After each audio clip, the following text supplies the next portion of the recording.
PoK में हिंसा और विरोध प्रदर्शन को लेकर भारत सरकार की विदेश मंत्रालय ने कहा कि ये पाकिस्तान की दमनकारी नीतियों का नतीजा है।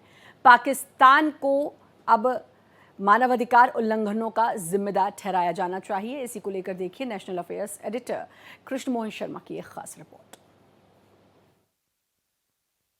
पाकिस्तान ऑक्युपायड जम्मू और कश्मीर में जिस तरीके के वाकया देखने को मिला है, उस पर भारत सरकार ने गंभीर चिंता जताई है।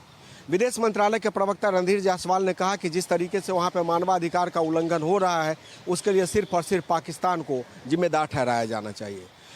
कनाडा द्वारा लॉरेंस बिश्नोई गैंग को आतंकवादी घोषित किए जाने के सवाल पर उन्होंने कहा कि अभी हमारे देश के सुरक्षा सलाहकार और कनाडा के काउंटर पार्ट के बीच बातचीत हुई है और इस पर यह चर्चा की गई है कि दोनों देश टेररिज्म और तमाम जो सिक्योरिटी से जुड़े इशूज हैं उस पर मिलकर वो काम करेंगे। एक सवाल के जवाब में उन्होंने कहा कि अफगानिस्तान के विदेश मंत्री भारत आ रहे हैं क्योंकि उनको यूएन के सिक्योरिटी काउंसिल ने आने की इजाज़त दी है। उनका पूरा सम्मान किया जाएगा और जो भी बातचीत का ब्यौरा होगा उचित समय पे आपको बताया जाएगा।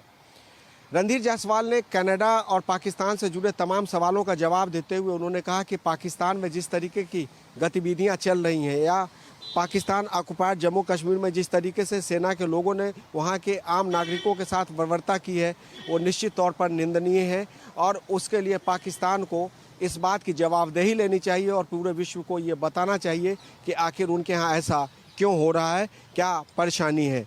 बांग्लादेश से जुड़े एक सवाल के जवाब में उन्होंने कहा कि वहाँ के विदेश मंत्री और तमाम लोग जिस तरीके की बात और बयानबाजी कर रहे हैं वो उचित नहीं है। भारत उसका खंडन करता है। सबसे पहले बांग्लादेश को ये देखना चाहिए कि उनके देश के जो हुक्मरान हैं वहाँ के इंटरनल सिक्योरिटी और सिक्योरिटी को क्यों नहीं मैनेज कर पा रहे हैं।